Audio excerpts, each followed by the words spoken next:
At ate, a new flight, a new dawn has finally come to the Fraternal Order of Eagles, Philippine Eagles Incorporated. Mabuhay ang Agila! Mabuhay ang Agila! For all of us, I would like to give thanks to our Lord Almighty for showering us with all the blessings that we need as we gather and celebrate this one of the most memorable events that could happen only once. This history of our organization, because today is the beginning of a bright future.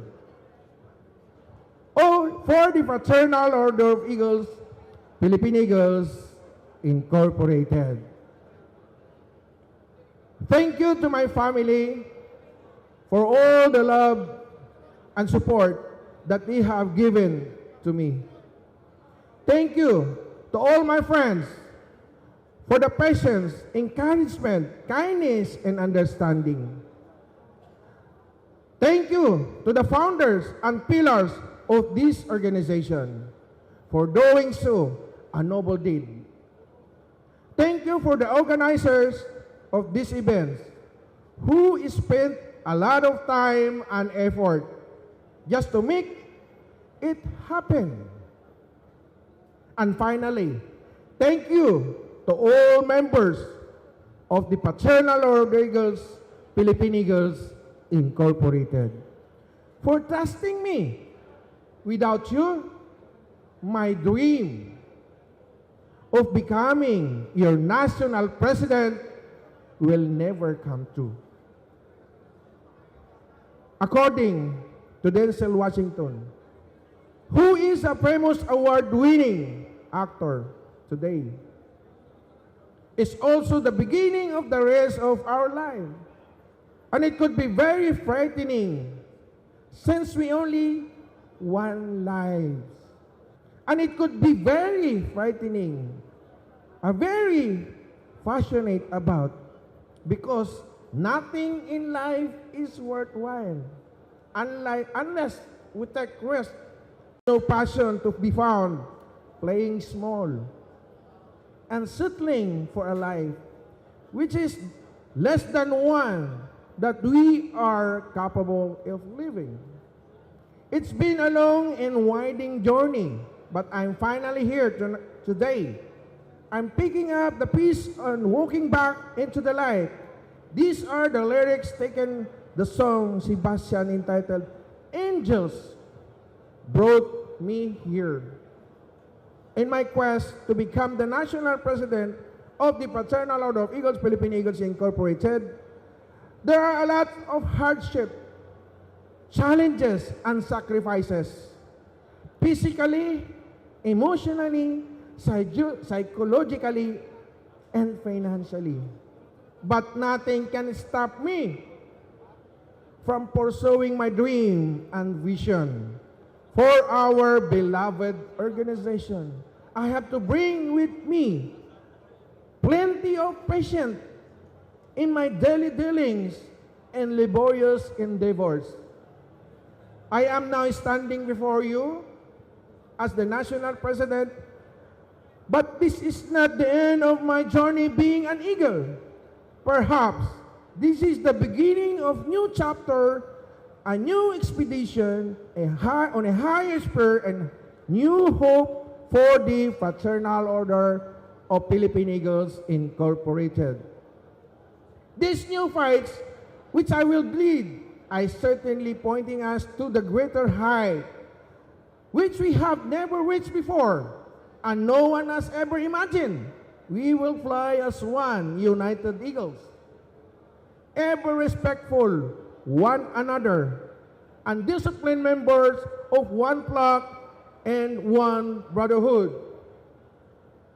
Again, my heartfelt gratitude goes to those people who believe in my vision and my conviction, and to those who believe that I can strongly lead and deliver the best of our organization. My presidency is primarily anchored on my 8 points agenda. Right after the election, we jump off work, brainstorming, planning, and setting things in motion. We even ignored holidays and rest days just to make sure that we can promptly deliver the things that we promise. Number one, we will not be wary in reaching out some of our brothers who might be strayed from the right path. We will call them back to stay on the proper course. Of course, we are now creating and implementing a well-defined organizational structure for more effective and efficient administration. We shall hire non-Eagles employees for the continuity, consistency, and stability of carrying out the operational task while eliminating redundancy of function and creating new positions for new roles in our organization. No to corruption. We will ensure transparency in all financial transactions, whether in club, regions, or the national level. Strict compliance with the general accepted accounting principles and implemented in the process of separation and submission of financial statement. There will be an independent external auditor who will look into our records in the process of preparation and submission of financial into our record. Proper procedure of disbursement of money shall be adopted. And sound internal control will be introduced to the safeguard of accounting. In adherence to the prescribed managerial policies, those who will be found guilty of mismanagement of funds shall be held accountable. Timely issuance of identification card will no longer be a problem. We shall embrace sophisticated technology and digitalization in our own system and processes.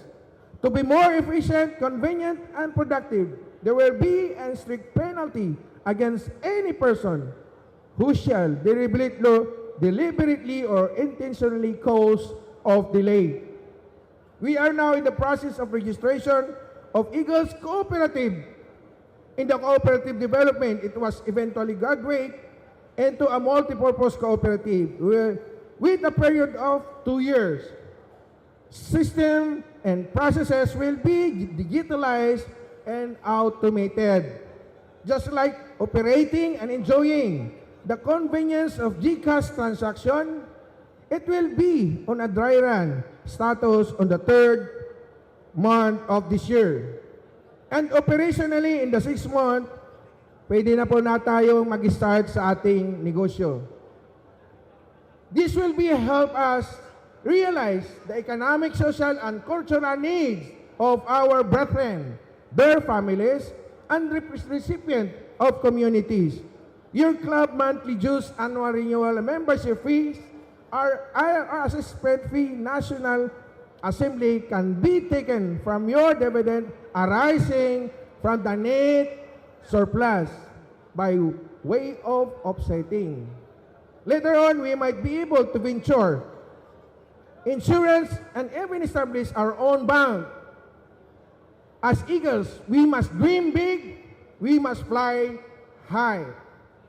We will synergize and professionalize our organization by upgrading our system and processes, both as fraternal organization as corporation.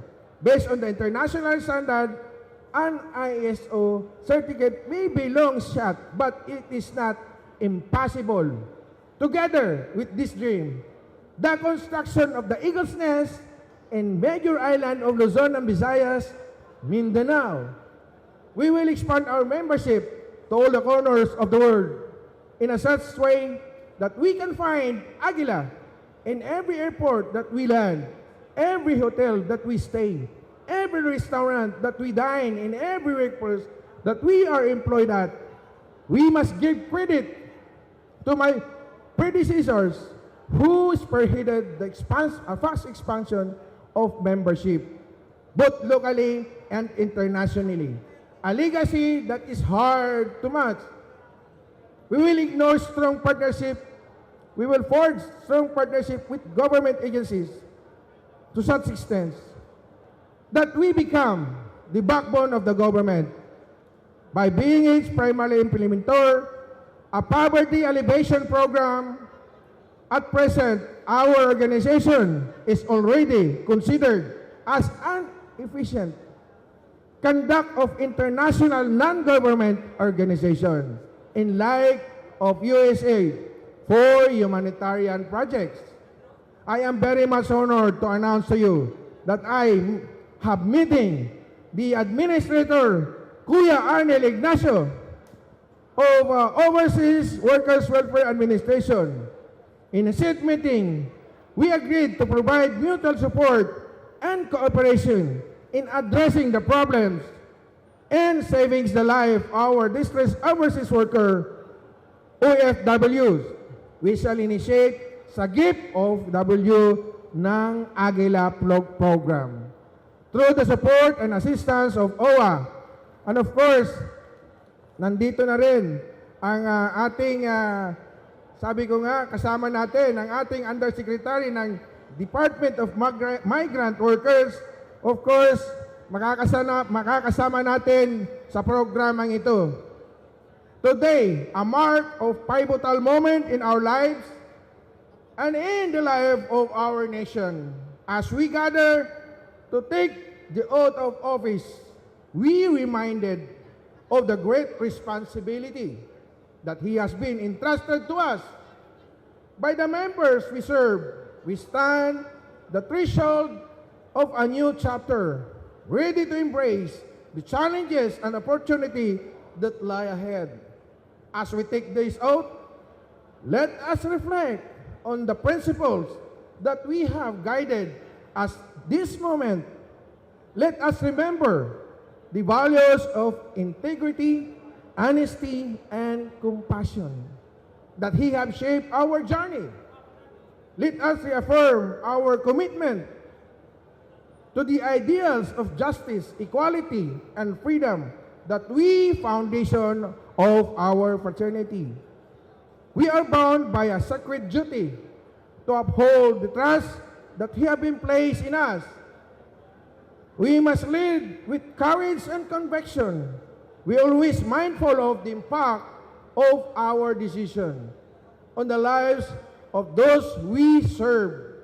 We must strive for the greater good, seeking to unite rather than divide, and to empower rather than to oppress. Let us never forget that our actions have the power to inspire and to uplift. Let us beacon of hope in time of uncertainty and champion of progress. In the face of adversity, let us be voice of voiceless and defenders of vulnerables and the architect of a better future to all Filipino people. Together, let us pledge to lead with wisdom and compassion, to govern with fairness and transparency, and to always act in the best interest of those who we have chosen to represent. Let us strive to build society we have been chosen to represent, where every individual is valued, where every voice is heard, and where every dream within reach. Today, as we take this oath, let us stand united in our commitment to a future that is defined by justice, compassion, and progress.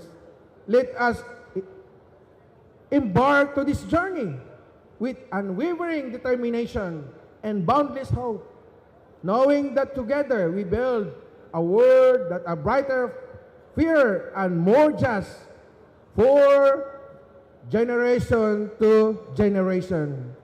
Thank you, and may be guided by wisdom and strength to fulfill the promises we make today.